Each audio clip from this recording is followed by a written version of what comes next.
peuple tunisien qui a réussi à situer son action dans un cadre théorique aussi rigoureux. Je donnerai donc la parole maintenant à Madame Élodie Cherdal, qui va nous parler de l'écriture de la Constitution tunisienne.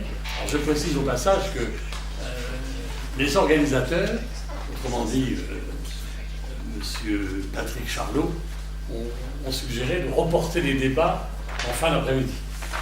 Donc, Madame vous donne la parole. Merci, Monsieur le Président. Donc, je tenais d'abord à faire une mise en garde. Cette étude a plus d'intérêt historique et pratique que normativiste. C'est vraiment de l'histoire immédiate. Je vais essayer d'être très concrète. Et je pense également qu'une étude sur l'écriture de la Constitution est d'un intérêt pratique parce que l'expérience tunisienne peut servir à l'avenir pour d'autres transitions démocratiques. Donc on peut aussi avoir une approche comparatiste a posteriori. Je tenais également à signaler en préambule l'importance de l'idée de constitution auprès du peuple tunisien. Très souvent, quand on leur parle de la constitution, ils rappellent la constitution de Carthage, qui a été écrite 8 siècles avant Jésus-Christ et dont Aristote disait qu'elle était la meilleure au monde. Alors on ne peut pas vérifier parce que nous n'en avons nulle trace. Mais on veut bien croire Aristote. Autre étape importante de l'histoire constitutionnelle tunisienne, c'est la fameuse loi de l'État de 1861. Déjà à l'époque, donc, la Tunisie va être la pionnière, elle va être la première à s'être dotée d'une constitution au sein d'une nation arabo-musulmane, et ça, il le répète, souvent l'envie, même si cette constitution a été écrite sous influence britannique et française. Et puis, bien évidemment, on rappelle le réformisme qu'incarnait Habib Bourguiba et la fameuse Assemblée nationale constituante, élue en 1956 et qui va finalement rédiger la première constitution de la République tunisienne. Donc la Tunisie, on le voit, ne s'est pas réveillée, contrairement à ce qu'on veut nous faire croire en 2011. Elle a une histoire. Et je pense qu'il ne faut pas ignorer ces dimensions historiques. Politiquement également, la Constitution a une connotation très forte. Le mouvement de Bourguiba était un mouvement dit destourien. Or, le destour, en arabe, signifie constitution. Et donc, on lit bien la Constitution avec l'idée de progrès, de modernisme et d'émancipation des peuples. Aujourd'hui encore, un mouvement est né à partir de 2011, dirigé par un de nos collègues tunisiens qui s'appelle Doustourna, qui veut dire notre Constitution. Donc, tout cela pour vous dire à quel point l'écriture de la Constitution est une chose primordiale. On n'écrit pas une nouvelle Constitution en Tunisie à la légère. Et donc on a une vision très idéalisée, d'autant plus que nous sommes dans une période révolutionnaire. Alors en étudiant l'écriture de cette Constitution, je me suis souvenue de mes années de lycée, et notamment l'art d'écrire de Nicolas Boileau. Je pense que beaucoup d'entre vous connaissent ces vers. Hâtez-vous lentement et sans perdre courage, 20 fois sur le métier, remettez votre ouvrage, polissez-le sans cesse et le repolissez, ajoutez quelquefois et souvent effacez. Eh bien, c'est exactement la devise qu'aurait pu adopter l'Assemblée nationale constituante. 20 fois, 100 fois, remettez votre ouvrage. Alors, nous allons voir ensemble cette maïeutique, parce qu'en fait, c'est une sorte de préparation à l'accouchement. 3 ans quand même pour que l'enfant naisse. C'est pas forcément parce que l'enfant a du mal à naître qu'il est forcément laid. Mais nous verrons plus tard. Alors je vous propose 2 temps. Nous verrons du discours à la méthode et nous verrons ensuite la méthode à la pratique. Tout d'abord donc du discours à la méthode, comme le disait M. Bras, effectivement, l'idée très vite est apparue de changer de constitution. Alors je vais compléter les propos de mon collègue en rappelant une de mes marottes, c'est que la Constitution, ce n'est pas simplement un texte comprenant des normes avec des effets juridiques. c'est aussi une mécanique, mais c'est aussi un symbole. Une constitution a une valeur symbolique. Qu'est-ce qu'un symbole? Le symbole a pour fonction de rassembler ce qui est épars, c'est-à-dire d'unifier le corps social. Si une constitution est clivante, comme l'était devenue par la pratique bourguibienne et benalienne la constitution de 59, alors cette constitution n'est plus symbolique, elle est littéralement diabolique. Et on doit en changer. Il faut supprimer cette constitution entachée par la pratique politique autoritaire des deux présidents. C'est donc une révolution iconoclaste. Faisons table rase du passé. Pour autant, faut-il tout raser? Nous verrons que non. Notamment, les articles 1er et 2 de la nouvelle Constitution reprennent les articles 1er et 2 de la Constitution de 1950. Alors, M. Bras parlait à juste titre de la haute instance dirigée par notre collègue Yann Beyachour, haute instance qui a favorisé la transition en vue d'une élection nationale constituante qui comprenait effectivement des experts, mais aussi des représentants des partis politiques. C'est donc un proto-parlement. Très vite, le discours révolutionnaire ressurgit. Il s'agit de ce que j'appelle, c'est un jeu de mots, la téléologie de la révolution. Un triptyque, liberté, justice, dignité. La Constitution devra donc être la formalisation, la traduction juridique de cet horizon révolutionnaire. Notre collègue Ben Achour, d'ailleurs, le rappelle. Toute la problématique se résume dans le fait que pour écrire une Constitution et renforcer la légitimité, il faut que la rédaction de ce texte soit imprégnée de la culture, du dialogue et du débat. Une Constitution doit tout d'abord avoir des objectifs et une méthodologie. Pour ce qui est des objectifs, ils épousent ceux de la Révolution qui se ramifient. Premièrement, une rupture définitive en deux principales branches avec le régime dictatorial et ses pratiques. Deuxièmement, une révolution sociale contre la marginalisation de l'injustice sociale. Mais nous l'avons vu, c'est une révolution sans utopie, sans leader charismatique et sans la participation active des partis. Il importe donc que la rédaction de la Constitution se fasse sur une base consensuelle, puisque aucun parti politique ne peut se prévaloir de cette révolution. M. Marzouk, secrétaire général de l'Institution arabe de la démocratie, affirme « Il ne suffit pas uniquement d'écrire une constitution sur du papier, car la constitution n'est pas une idée ou la concrétisation d'une idéologie. Au contraire, une constitution voit le jour pour aboutir à un compromis historique, surtout quand il s'agit d'une période de transition, où le pays passe par une phase d'instabilité et entame une phase de construction. On va donc se poser la question suivante. Comment la culture du dialogue, dans ce contexte, peut-elle aboutir à une constitution consensuelle? Alors, effectivement, les Tunisiens ont choisi la voie de l'Assemblée constituante élue, qui est une voie traditionnelle que nous avons admise depuis fort longtemps dans les premières constitutions modernes, américaines, françaises, etc. Donc, que du classique. Mais avant l'élection de cette Assemblée, il a été à un moment question de savoir s'il fallait limiter ou pas son pouvoir rédactionnel. Yann Ben Achour avait milité notamment pour un pacte républicain, donc pour une limitation matérielle de la future Constitution, c'est-à-dire édicter quelques principes qui devront respecter les constituants. Aucun accord politique n'a été possible sur cette base, il n'y a donc pas de limitation matérielle.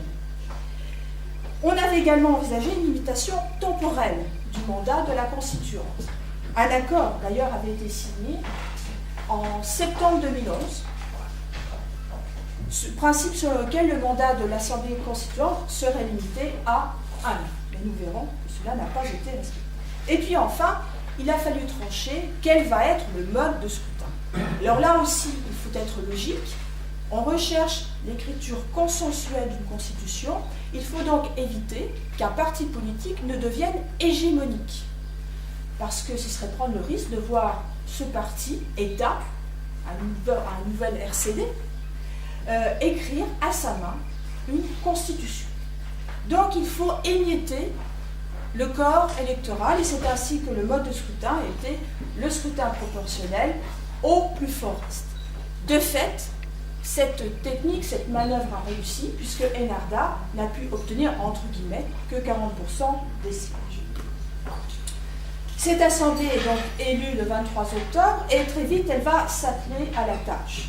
Donc je rappelle, aucune limitation formelle, aucune limitation matérielle de son pouvoir constituant.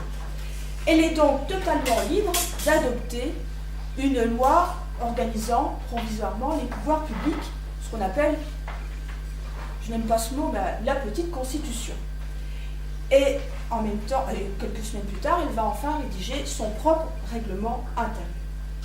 La petite constitution, je l'appellerai ainsi par commodité de langage, comprend 22 articles et un seul concerne le pouvoir constituant, c'est l'article 3. Le principe est simple, donc c'est l'ANC qui rédige et vote la Constitution, article par article, puis par un vote global, en première lecture. Si échec, on procède de nouveau à une seconde lecture, et si de nouveau survient l'échec, eh bien, on demandera au peuple d'adopter ou pas le projet de cette assemblée constituante. Donc on voit bien que le pouvoir du peuple est limité, il est en fait totalement supplétif. Et bien sûr, l'ANC fera tout pour éviter d'en arriver à cette extrémité. Pensez, si en plus le peuple doit ratifier les constitutions, où va-t-on ? Stéphane Mouton, d'ailleurs, constate le paradoxe de cette phase révolutionnaire. La Constitution va assimiler le processus révolutionnaire, tenter d'en vider la substance séditieuse, pour en apprivoiser les valeurs que le pouvoir constituant transformera en normes, d'où l'appréhension du peuple à se voir subtiliser sa révolution. Le professeur Sadok Belaïd, d'ailleurs, est très critique envers cette petite constitution, car il aurait aimé, c'est effectivement une possibilité, il aurait pu enregistrer, il aurait aimé que quelques principes et valeurs soient déjà inscrits dans cette petite constitution, et certains experts auraient même aimé que l'on crée, pour cette occasion, une cour constitutionnelle provisoire. Malheureusement, cela ne sera pas le cas. Donc l'ANC a vraiment, sur le papier, toute latitude quant à la rédaction, la teneur de son texte. Le règlement intérieur est adopté en février 2012. Il crée 6 commissions constituantes, donc il laisse préfigurer l'ossature de la future constitution. Une commission préambule, principes fondamentaux, révision. Deuxième commission à la commission des droits et libertés. Troisième commission à la commission des pouvoirs, législatifs, exécutifs. Quatrième, la commission de la justice, judiciaire, administrative, financière, constitutionnelle, présidée d'ailleurs par le seul constitutionnaliste de l'Assemblée. La commission des instances constitutionnelles, la commission des collectivités publiques, régionales et locales.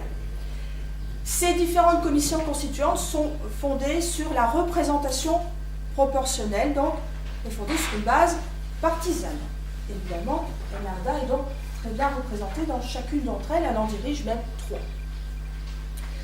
Ces commissions donc sont chargées pour les parties qui les intéressent de rédiger un pré-projet, et ensuite il faut que ces textes passent aux mains du comité de rédaction et de coordination. Ce comité est présidé par le président Ben Jafar, le président de l'ANC, et réunit donc un rapporteur général, 2 rapporteurs adjoints, plus les présidents des 6 commissions constituantes et les rapporteurs des dites commissions. Le comité assure la coordination immédiate et continue des travaux constituants. C'est lui qui sera en charge d'établir le rapport général avant l'ouverture de la séance plénière, puis rédige la version définitive du projet conformément aux résolutions de l'ANC. Pour conclure cette première partie, une députée affirme, très confiante, la Constitution sera rédigée de telle sorte qu'elle exprime tous les Tunisiens, l'opinion de tous les Tunisiens, dans leur diversité, aussi bien quant à l'âge que quant à la région et à la couleur politique. Donc, sur le papier, tout semble être raccord. Tout va bien jusqu'ici. Voyons maintenant de la méthode à la pratique rédactionnelle. Comme le disait M. Bras, l'ANC a été contestée, vilipendée. Elle a même failli imploser au cours de l'année 2013. Alors nous verrons 3 points dans cette deuxième partie. Nous verrons la rédaction sous influence, nous verrons le changement de méthode, si je puis dire, pour prendre un langage d'un cycliste, un changement de braquet, et puis nous verrons le point final. Tout d'abord donc une rédaction sous influence. Beaucoup ont scruté les rédacteurs de cette constitution.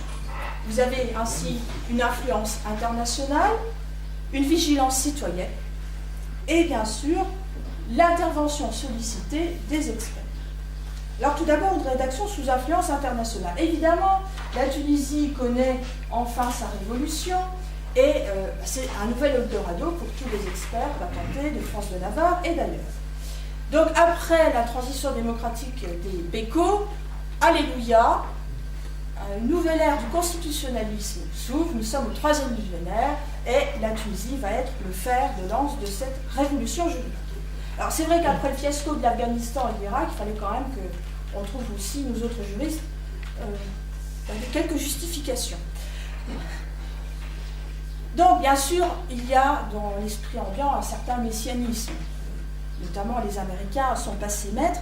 Alors je vous conseille d'ailleurs de taper sur votre ordinateur Google Idols et vous verrez que Google s'intéresse beaucoup aux constitutions et au constitutionnalisme. C'est assez édifiant, mais je vous le conseille. Hein, c'est du soft et du smart power. Tendance. Alors, influence tunisienne, bien sûr, le PNUD, l'UNESCO vont émettre des rapports. Les instances européennes, la Commission de Venise, évidemment, alors bien sûr le parlementarisme et le Saint Graal. Non, on ne peut pas s'empêcher de vendre notre modèle. Sauf que les Tunisiens, ils ont peut-être d'autres problématiques. Nous avons également l'Union européenne qui a rendu un rapport assez intéressant sur le difficile apprentissage du consensus. Et puis vous avez des organismes non institutionnels, le Centre Carter, iWatch, Democracy Reporting International, le Centre Al-Kawakibi, l'Institut international pour la démocratie et l'assistance électorale, ID, et puis nos amis allemands aussi, ont beaucoup scruté la rédaction de cette constitution, notamment l'Institut Friedrich Herbert et la Fondation Adenauer. Bref, tout le monde s'intéresse à la Tunisie et bien sûr, je m'inclus dans le lot. Bon, effectivement, tout le monde s'y intéresse, tout le monde veut donner son avis, mais il faut être honnête, les Tunisiens, je pense, n'avaient pas forcément besoin de notre ingénierie. On en parlait avec le professeur Bras en aparté tout à l'heure, ils ont suffisamment de très bons experts, de très bons constitutionnalistes et de très bons politistes, sans que nous soyons obligés de donner notre avis. Donc moi, je ne fais qu'analyser, mais je ne me permettrai pas de dire qu'ils auraient pu faire mieux. C'est aussi une rédaction sous vigilance citoyenne. Alors ça, je pense que c'est vraiment l'élément le plus intéressant, le plus novateur dans cette nouvelle forme de constitutionnalisme. Eh bien, les Tunisiens s'intéressent à la rédaction de leur constitution parce que, vous savez quoi, ça les intéresse. Ça parle d'eux, alors évidemment, ils s'y impliquent à fond. Et ils ne relâchent pas la pression. Grève, mobilisation, pétition, tout y est pour montrer leur implication. Alors, bien sûr, l'ANC, quand même, pas naïve, elle sait très bien que les citoyens la surveillent. Et c'est ainsi qu'un député a pour fonction de nouer des relations avec les citoyens. Hein, il a cette fonction. Alors, des journées d'intégration, si je puis dire, sont organisées à l'ANC, les 14 et 15 septembre 2012, sujet vers une élaboration participative de la Constitution. Ah, voilà, le mot est lâché, démocratie participative. 300 représentants d'associations vont donc participer à ces journées. Une députée déclare « La rédaction de la Constitution ne doit pas se faire exclusivement dans l'enceinte de la Constitution. Des consultations nationales et régionales sont organisées partout dans le pays et là, les constituants sont assez surpris parce que les Tunisiens s'impliquent vraiment. Ils ont étudié les projets, ils le critiquent, ils apportent des suggestions. Et vu la masse de doléances et de propositions, eh bien l'ANC qui a un règlement intérieur très flexible, va l'amender. Et désormais, les commissions constituantes doivent étudier les propositions citoyennes et apporter une réponse dans un délai de 10 jours. Alors, malgré cette volonté de l'ANC, celle-ci est très critiquée parce qu'elle est malgré tout assez opaque.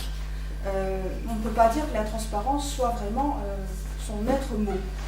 Et c'est ainsi que les citoyens vont demander des comptes, des explications, notamment les femmes, s'agissant du statut de l'égalité homme-femme, notamment sur la place de l'islam, l'indépendance des médias, l'indépendance de la justice, les avocats, les magistrats seront notamment en première ligne. Bref, la société civile demande des comptes, et c'est ainsi qu'on assiste à un véritable monitoring du travail constituant. Et je vous recommande notamment le site marsad, marsad.tn, qui est vraiment très intéressant et qui vraiment passe à la loupe et au crible le travail de chaque constituant. Sa présence, les procès-verbaux des commissions constituantes, tout cela est sur le site de Marsad. Alors, il est vrai que les citoyens peuvent être exigeants parce que le premier projet qui sort en décembre 2012 sème le doute. Pour résumer, le projet est jugé brouillon et catastrophique. Il est presque illisible, rédigé en un style déclamatoire, parfaitement inadéquat, regorgeant d'incohérences et de contradictions. Il a dû être repris dans sa presque totalité. Et c'est la raison pour laquelle on va solliciter l'intervention, l'expertise donc de nos collègues. Alors, est-ce qu'une constitution est une affaire de juristes? Non. C'est vrai qu'on aimerait bien écrire notre propre constitution. Badinter l'avait fait aussi pour la constitution européenne avec le succès que l'on sait. Donc, c'est vrai que les juristes se disent, mais c'est notre bébé, c'est à nous de la faire. Bon, évidemment, la constituante n'entend pas de cette oreille, mais le premier projet n'est pas abouti, donc Moustapha Medjafar va effectivement solliciter les experts. Désormais, sont créés deux comités. Un comité de juristes et un autre, un comité de linguistes pour améliorer la langue arabe. Alors, bien sûr, l'intervention sollicitée des experts suscite des critiques de certains constitutionnalistes légitimistes, arc-boutés sur leur légitimité du suffrage universel, et puis aussi d'autres personnalités de la société civile, comme cet intellectuel et journaliste Youssef Sedig. Alors lui, il va carrément, il ne faut pas laisser la rédaction de la Constitution aux seuls juristes, parce qu'ils sont les héritiers des sophistes, ils peuvent dire ceci ou son contraire, et surtout, ils travaillent sur ce qui existe déjà. En ce moment, sur toutes les chaînes de télévision, on voit des grands constitutionnalistes, des grands juges, des grands avocats, qui décortiquent la Constitution et veulent donner des perspectives pour le futur texte, en oubliant que trop souvent, un juriste code, décode, surcode, mais n'invente pas. Mais rhabillé pour l'hiver. C'est le printemps arabe et l'hiver des juristes. Même un constitutionnaliste comme le professeur Sayed refuse de siéger au comité d'experts. Pourquoi c'est les experts? S'il y a l'expert, c'est bien le peuple tunisien. C'est lui le grand moufti du droit constitutionnel. Eyal Ben Achour lui-même ne participera pas à ce comité d'experts car il ne sait pas s'il s'agit pour eux de modifier la formulation ou de modifier de manière plus substantielle le projet. Au final, 130 articles vont être modifiés par les comités d'experts, du propre aveu d'un de ces 10 experts juristes. Je cite, 2 articles seulement ont été maintenus tels que rédigés par les constituants au niveau des 6 commissions constituantes. Il s'agit de l'article 1er, qui est celui de la Constitution de 59, bravo pour l'efficacité, et de l'article 2 relatif à la nature civile de l'État. Tout ça pour ça. Quant au reste, soit plus de 130 articles, ils ont été l'objet soit de retrait de certains termes, soit de reformulation, en privilégiant le recours à la phrase qui commence par un verbe aux dépens de celle débutant par un nom. À titre d'exemple, l'article 38 disposait « Le droit à un environnement sain et équilibré est garanti ». Nous l'avons modifié. L'État garantit le droit à un environnement sain et équilibré. Quant aux experts linguistiques, il a participé à toutes les réunions exposant ses propositions. Alors, j'ai aussi une autre anecdote, le témoignage du rapporteur général de la Constitution, je ne résiste pas, qui dit ceci. Certaines tournures faibles ne peuvent se lisser au niveau d'un texte constitutionnel. Des parties sont truffées de détails inutiles ou d'aberrations.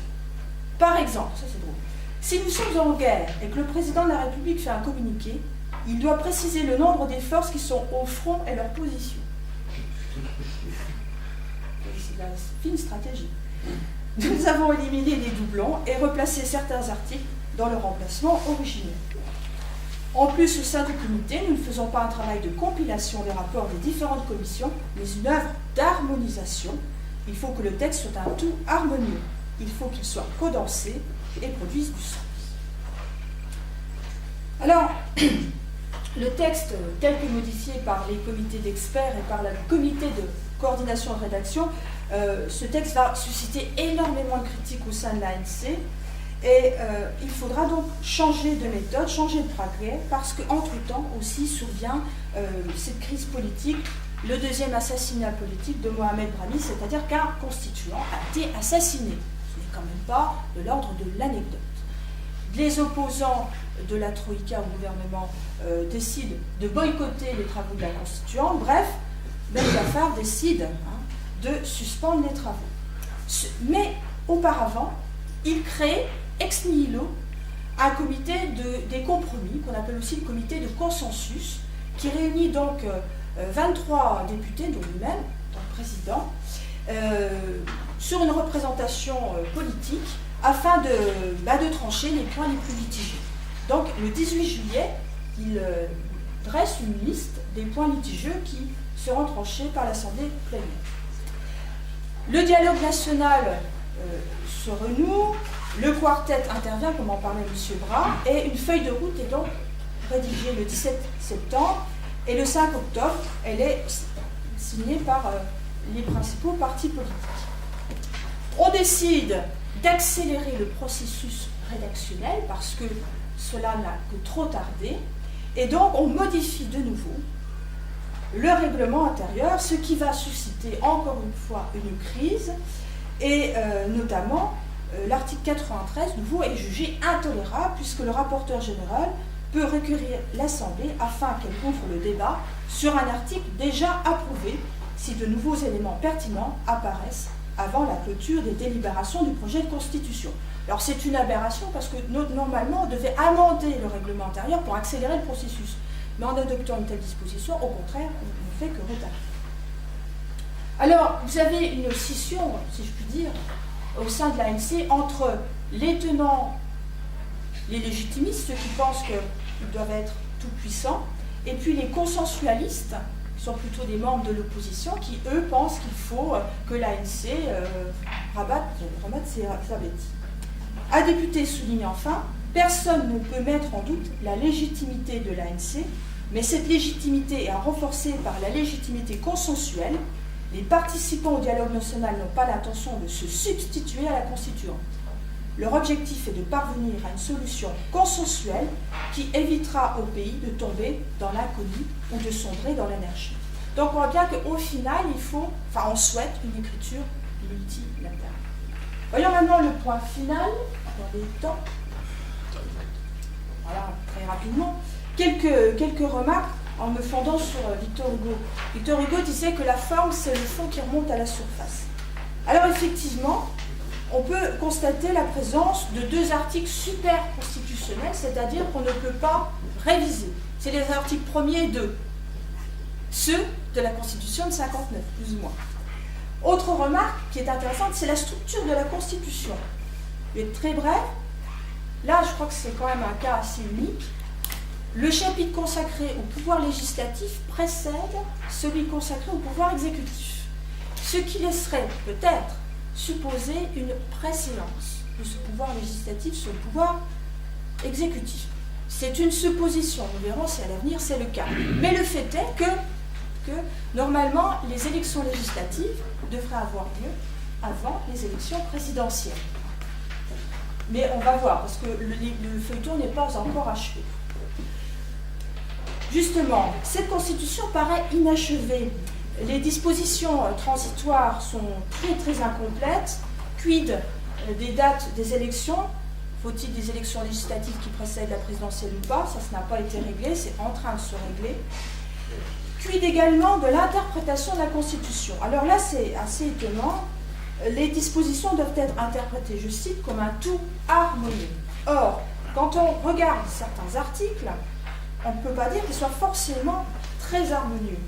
Moi, je ne sais pas comment interpréter notamment cette disposition sur laquelle on doit assurer la suprématie de la Constitution, mais aussi la souveraineté de la loi. C'est assez surprenant. Ça paraît un peu, même carrément contradictoire.